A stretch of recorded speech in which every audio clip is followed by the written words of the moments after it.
నేను స్టూడెంట్ని. నేను ఇండియా నుంచి బయలుదేరాను, వస్తున్నాను. వచ్చి మీకు స్కూల్లో ఫీ కట్టాను, జాయిన్ అయ్యాను. నేను ఎక్కడ బతకాలి, ఎక్కడ ఉండాలి అని అడుగుతున్నాను. ఒక ఫస్ట్ 3 months కోర్సు చదవాలంటే దాదాపుగా నిజుమా యోన్సెన్ అంటే దాదాపుగా వన్ మోర్ థింగ్ మీకు ఏం చెప్పాలంటే, మీకు ఎప్పటి నుంచో జపాన్ అంటే హోలిస్టిక్ అప్రోచ్ అని చెప్తున్నా. హోలిస్టిక్ అప్రోచ్ అంటే see how Japanese people do the business. నేను సపోజ్ స్కూల్ సెలవు వచ్చింది, సెలవు రోజుల్లో ఒక 1 month స్కూల్ క్లోజ్ చేశారు, అప్పుడు నేను వర్క్ చేయొచ్చు కదా, అప్పుడు చేయొచ్చా, సంపాదించుకోవచ్చా అని అడిగాను.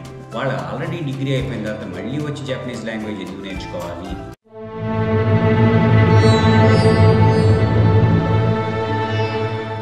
నేను స్టూడెంట్ని. నేను ఇండియా నుంచి బయలుదేరాను, వస్తున్నాను. వచ్చి మీకు స్కూల్లో ఫీ కట్టాను, జాయిన్ అయ్యాను. నేను ఎక్కడ బతకాలి, ఎక్కడ ఉండాలి అని అడుగుతున్నాను. The residence is very important. తనకా గారి దగ్గర వాళ్ళకి డార్మెటరీ ఉందంట. డార్మెటరీలో స్టూడెంట్స్ ఉంటున్నారు. So how many dormitories you have? We do have 9 dormitories now and more than 300 rooms. So వీళ్ళ స్కూల్కి 3 dormitories. 9 dormitories. 9 dormitories ఉన్నాయంట. 300 rooms. 300 rooms ఉన్నాయంట. సో చూడండి, ఇది డార్మెటరీ అనమాట. ఈ డార్మెటరీ వీళ్ళకి 9 డార్మెటరీస్ ఉన్నాయి. 300 rooms ఉన్నాయన్నమాట వీళ్ళ దగ్గర. సో స్టూడెంట్ లాగా వచ్చారనుకోండి, ఎక్కడ ఉండాలి ఎలాగని బాధపడతారు కదా, ఆ ప్రాబ్లం ఏం లేకుండా డబ్బులు కడితే ఎడ్యుకేషన్ నేర్పిస్తారు. తర్వాత మీకు స్టూడెంట్ లాగా ఉండడానికి వాళ్ళకి డార్మెటరీ ఉంటుంది అనమాట. So dormitory, Tanaka-san, what are the things available in the dormitory? So they can, how big is it? We do have the private. So వీళ్ళకి 2 types ఉన్నాయంట. ఒకటి ఏంటంటే వేరే వాళ్ళతో షేర్ చేసుకుని ఉండే డార్మెటరీలు, ఇంకోటి ఏంటంటే కొంచెం ప్రైవసీ కావాలనుకున్న వాళ్ళకి ఏంటంటే వాళ్ళకి కొంచెం పెద్ద dormitory. So they can cook in there. Can they bring their friends? Yes, but they are same. So అబ్బాయిలని తీసుకురావచ్చు, అమ్మాయిని తీసుకురావడానికి లేదని చెప్తున్నారు. ఓకే, సో చూడండి డార్మెటరీస్ ఎలా ఉన్నాయో. సో ఇది ఒక డార్మెటరీ, నెంబర్ 2 డార్మెటరీ. ఇందులో ఒక రూమ్ ఉంది, కిచెన్ ఉంది, బాత్రూమ్ ఉంది, తర్వాత బట్టలు ఉతుక్కోవడానికి మిషన్స్ ఉన్నాయి. తర్వాత అనదర్ డార్మెటరీ 3 అనమాట. సో బెడ్రూము, డెస్క్, సో ఇలా ఉన్నాయి డార్మెటరీ 3. సో ఇలా స్టూడెంట్స్ బొమ్మలు కూడా ఉన్నాయి చూడండి. సో ఇలాగా 9 dormitories they have. So all dormitories are nearby? Yes, the furthest one is. So ఇంకో ప్రాబ్లం ఏంటంటే, జపాన్లో మనం డబ్బులు ఉన్నాయి కదా అని చెప్పేసి జనరల్గా ఫారినర్స్కి హౌస్ ఓనర్స్ ఎవరు తొందరగా ఇల్లు ఇవ్వరు అనమాట. ఎందుకంటే మనం చెత్త పడేయాల్సినప్పుడు దాన్ని సెపరేట్ చేసేయాలి.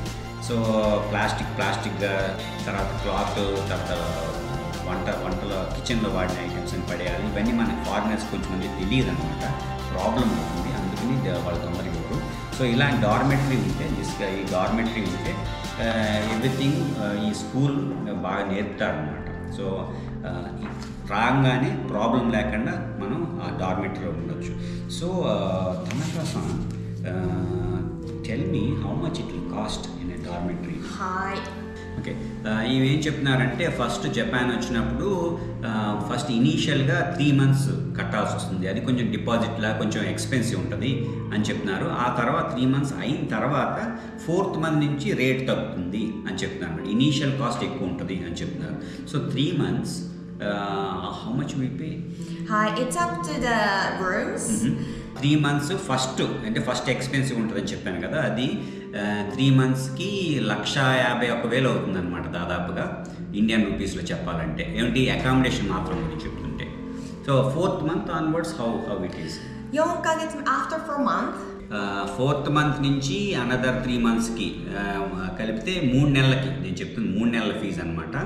అది 1,03,000 రూపాయలు అవుతుంది. అంటే ఏంటంటే దాదాపుగా నెలకి ఒక 34,000 రూపాయలు ఓన్లీ అకామిడేషన్కి అవుతుంది అని చెప్తున్నారు అనమాట. నెలకి 35,000 రూపాయలు అకామిడేషన్కి అవుతుంది. In this, do you have electricity, water, gas included? Yeah, it's actually extra. ఈ 35,000 పర్ మంత్కి కాకుండా వాటర్కి, గ్యాస్కి, ఎలక్ట్రిసిటీకి, ఇంటర్నెట్కి మళ్ళీ వేరుగా కట్టాలి అని చెప్తున్నారు. ఏమిని అడుగుతున్నాను అనమాట.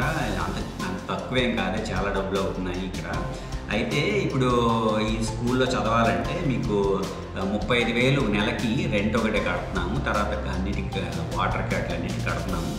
తర్వాత స్కూల్ ఫీజుకి మనం ఎంత కడుతున్నాము, స్కూల్ ఫీజు ఎంత ఉంటుంది అని అడుగుతున్నాము. The first short-term course for 3 months. ఒక ఫస్ట్ 3 months కోర్సు చదవాలంటే దాదాపుగా నిజుమా యోన్సెన్ అంటే దాదాపుగా 1,32,000 రూపీస్ 3 నెలలకు అవుతుంది. అది స్కూల్కి కట్టే ఫీజు అనమాట. 3 నెలల కోర్స్కి కలిపి 1,32,000 స్కూల్ ఫీజు. 1 year కోర్స్ చదవాలంటే జాపనీస్ లాంగ్వేజ్ 1 year కోర్స్ చదవాలంటే దాదాపుగా 5,30,000 రూపాయలు అవుతుంది. 5,30,000 రూపాయలు 1 year course, only school fee. ఇది డార్మెటరీ ఫీజ్ సెపరేట్, తర్వాత లివింగ్ ఎక్స్పెన్సెస్, ఫుడ్ సెపరేట్ అనమాట. ఈ 2 years కోర్సు చదివితే మీకు ఎంత ఖర్చు అవుతుంది అని అడిగాను. ఆయన ఏం చెప్తున్నారంటే ఎక్కువజు ఇచ్చిమానంటే దాదాపుగా 9,82,000 రఫ్గా అవుతుంది. అంటే దాదాపు 10 లక్షలు అనమాట. 2 ఏళ్ళు కోర్స్ చదవాలంటే స్కూల్కి కట్టాల్సింది, జపనీస్ లాంగ్వేజ్ చదువుకోవడానికి స్కూల్కి కట్టాల్సింది 10 లక్షలు. తర్వాత అకామిడేషన్ సెపరేట్ కట్టాలి, తర్వాత ఎలక్ట్రిసిటీ, వాటర్ సెపరేట్గా కట్టాలి. ఈ తర్వాత మనం ఫుడ్ అని కానీ దాన్ని చేయాలి. నేను అడిగాను, నేను సరే మీ స్కూల్ ఫీజు కట్టాను, మీ డార్మెంట్లోకి వచ్చి పడుకున్నాను, తర్వాత చదువుకుంటున్నాను, కానీ సడన్గా ఒంట్లో బాగాలేదు, అప్పుడు నా పరిస్థితి ఏంటి అని అడిగాను. అడిగితే వీళ్ళ గ్రూప్లోనే మళ్ళీ హాస్పిటల్ కూడా ఉందంట. ఈ హాస్పిటల్లోకి వెళ్తే డాక్టర్ చూడటానికి కన్సల్టేషన్ ఫీ చెప్పింది, అది ఫ్రీ అని చెప్తున్నారు. అయితే ఏంటంటే జపాన్లో అందరికీ ఇన్సూరెన్స్ ఉంటుంది.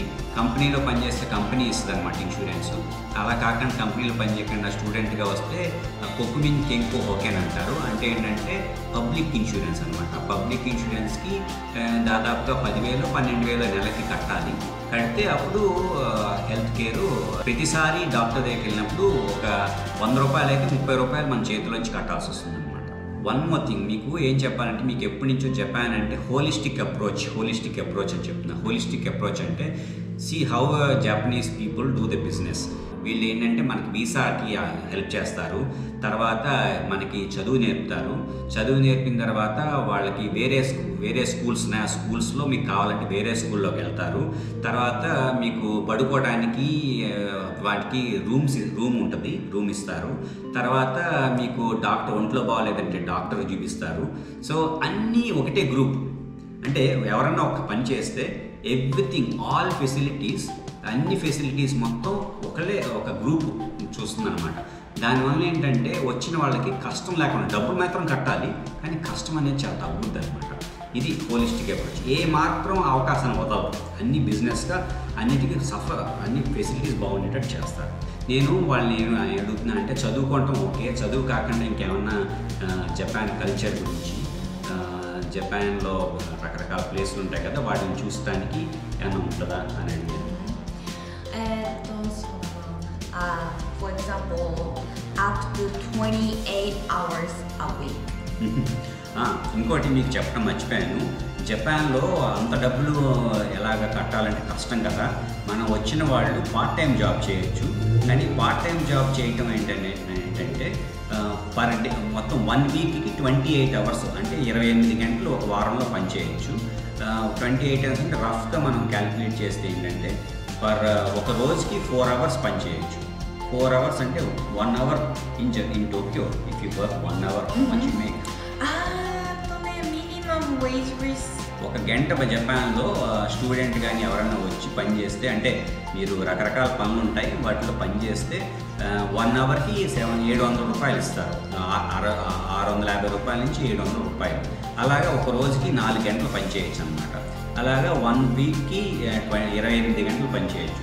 నేను సపోజ్ స్కూల్కి సెలవు వచ్చింది, సెలవు రోజుల్లో ఒక 1 month స్కూల్ క్లోజ్ చేశారు, అప్పుడు నేను వర్క్ చేయొచ్చా సంపాదించుకోవచ్చా అని అడిగాను.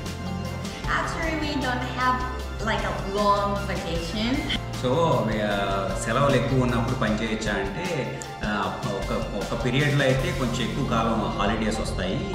జనరల్గా ఏంటంటే ఒక కోర్స్కి ఇంకో కోర్స్కి మధ్యలో 1 week 10 days అలా గ్యాప్ ఉంటుంది అని చెప్తున్నారు. అలాగని విపరీతంగా వర్క్ చేయడానికి అయితే లేదు. రూల్స్ ప్రకారం రూల్స్ ఫాలో అయితే 1 week 28 hours పని చేయొచ్చు. సపోజ్ నేను వచ్చాను జపాన్కి, అంటే స్టూడెంట్ అయితే వచ్చాను, ఇక్కడ పార్ట్ టైం జాబ్ చేసి నా తల్లిదండ్రుల దగ్గర నుంచి అసలు నేనేం డబ్బులు తీసుకోను, నా అంతటా నా సొంత కాళ్ళ మీద నేను నిలబడాలనుకుంటున్నాను. అలాంటప్పుడు ఇక్కడ పార్ట్ టైం జాబ్ చేసుకుని స్కూల్ ఫీ కట్టి తర్వాత అకామిడేషన్కి ఉండటానికి అంతా కట్టి బతకడానికి కుదురుతుందా, ఆ డబ్బులు సరిపోతాయా అని అడుగుతున్నాను. Well, that is a hard question though. అంటే పార్ట్ టైం జాబ్తో బతకడం అనేది అన్నీ పే చేయడం అనేది కుదరదు, సరిపోదు అని చెప్పి.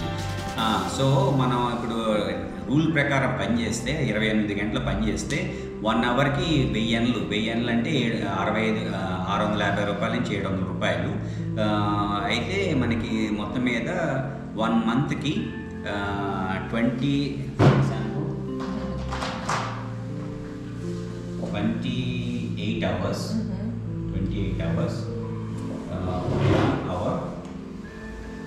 1 hour 1000 yen.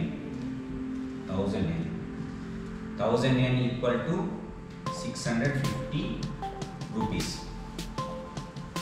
Okay, so 650 rupees into 28. ఇది 1 month, this is for 1 week. 1 week, yes. అంటే దాదాపుగా ఏంటంటే అకామిడేషన్ కూడా కంప్లీట్గా చాలదు, మన జేబులోంచి డబ్బులు వేయాల్సి వస్తుంది అనమాట.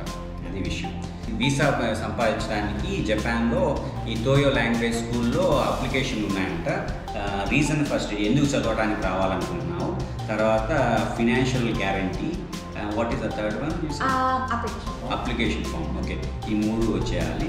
సో రీజన్ ఫస్ట్ ఇది వీ కెన్ టెల్, మనం రీజన్ ఎందుకు చదవడానికి వస్తున్నామని చెప్పచ్చు, లేదా యూనివర్సిటీకి చదవాలనుకున్నాను కానీ అలా చెప్పచ్చు. ఈ ఫినాన్షియల్ గ్యారెంటీ అంటే డబ్బులు ఎలా చూపించాలి, ఎంత చూపించాలి అని అడుగుతున్నాను అన్నమాట. ఇది చాలా కొంచెం క్లిష్టమైన పరిస్థితి, అది ఎలా చేయాలి అని అడుగుతున్నాను. Well, financial guarantor is like a sponsor during. So financial guarantor అంటే ఏంటంటే మన ఇక్కడ చదవడానికి వచ్చిన వాళ్ళ ఆర్థిక విషయాలు ఉంటాయి కదా, ఖర్చులు, వాటికి నేను గ్యారంటీ ఇస్తానని అవతల చూపించాలి. వాట్ డాక్యుమెంట్ ఏ డాక్యుమెంట్ చూపించాలి ఫినాన్షియల్ గ్యారంటీ అని అడిగాను అనమాట. Okay, the first is like a financial guarantor document. So బ్యాంక్లో ఎంత డిపాజిట్ చేసామని చూపించాలంట ఒకటి. And the bank statement for past 1 year. So bank statement 1 year bank statement of the guarantor. A guarantor. Okay, bank statement. Like an employee certificate if the sponsor is working. Okay.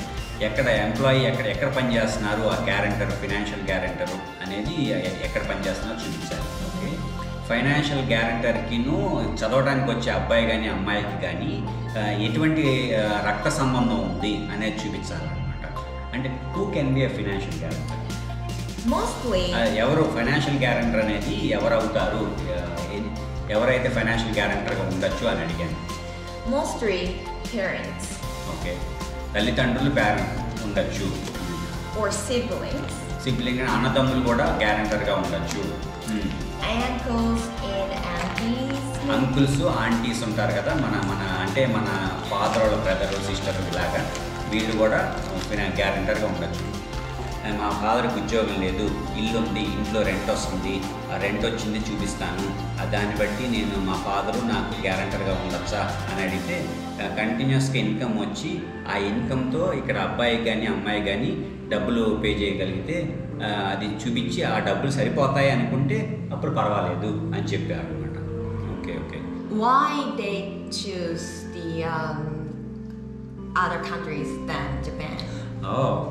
So నేను ఈమె అడిగారు నన్ను వేరే కంట్రీస్కి ఎందుకు వెళ్తారు అని అడిగితే, అక్కడికి వెళ్తే ఇండియన్స్ అంతా ప్రొఫెషనల్ పీపుల్ ఉంటారు, వాళ్ళకి ఇంగ్లీషు డైరెక్ట్గా మాట్లాడటం వస్తుంది, తర్వాత జాబ్ ఆపర్చునిటీస్ ఉంటాయి, పర్మనెంట్ రెసిడెంట్ అవ్వచ్చు, సిటిజన్షిప్ తీసుకోవచ్చు, ఇవన్నీ ఉండటం వలన మనం అక్కడికి వేరే దేశం ఇంగ్లీష్ స్పీకింగ్ కంట్రీస్కి వెళ్తున్నాము అని చెప్పి. జపాన్లో ఎంతమంది అమ్మాయిలు కూడా వస్తారా మీకు చదువుకోవడానికంటే 50%, 50% అమ్మాయిలు వస్తారు, 50% అబ్బాయిలు వస్తారు అని చెప్పారనమాట. ఇవి ఏ ఏజ్ వాళ్ళు వస్తారంటే హై స్కూల్ పాస్ అయిపోయిన తర్వాత 18 నుంచి 20 ఏళ్ళు ఆ రేంజ్లో ఉన్నవాళ్ళు జపాన్కి వస్తారు అని చెప్పారు. So do you see any Indian women coming and studying here from India? Yes, I did. Okay, Indian అమ్మాయిలు ఎవరైనా వస్తున్నారా చదువుకోవటానికి అని అడిగాను. అయితే ఇండియన్ అమ్మాయిలు ఏంటంటే ఆల్రెడీ జపాన్ గురించి కొంచెం తెలిసి, వాళ్ళకి ఆల్రెడీ వర్కింగ్ ఎక్స్పీరియన్స్ కొంత ఉండి జపాన్లో పనిచేయాలనుకున్న వాళ్ళు వచ్చి జపనీస్ లాంగ్వేజ్ స్కూల్లో లాంగ్వేజ్ నేర్చుకుంటున్నారు అని చెప్పారు. నేను తనఖాసాన్ని ఏమడిగానంటే, ఆల్రెడీ ఇండియా కానీ వేరే కంట్రీస్లో డిగ్రీ అయిపోయి కానీ డిగ్రీ అయిపోయిన వాళ్ళు కూడా వచ్చి జపనీస్ లాంగ్వేజ్లో 1 year కోర్సు కానీ 2 years కోర్సు కానీ చదువుతున్నారు. వాళ్ళు ఆల్రెడీ డిగ్రీ అయిపోయిన తర్వాత మళ్ళీ వచ్చి జపనీస్ లాంగ్వేజ్ ఎందుకు నేర్చుకోవాలి అని అడిగాను. So Yes, that is kind of hard question though. Okay, ఇవి నేను అడిగిన క్వశ్చన్కి ఆన్సర్ ఏం చెప్పారంటే, కొంతమందికి యానిమేషను, తర్వాత కామిక్స్, వీటివి జపాన్ చాలా ఫేమస్ కాబట్టి ఈ యానిమేషన్ కామిక్స్ సంబంధించి కొంతమంది డిగ్రీ అయిపోయినా కానీ వాళ్ళు వచ్చి చదువుతారు.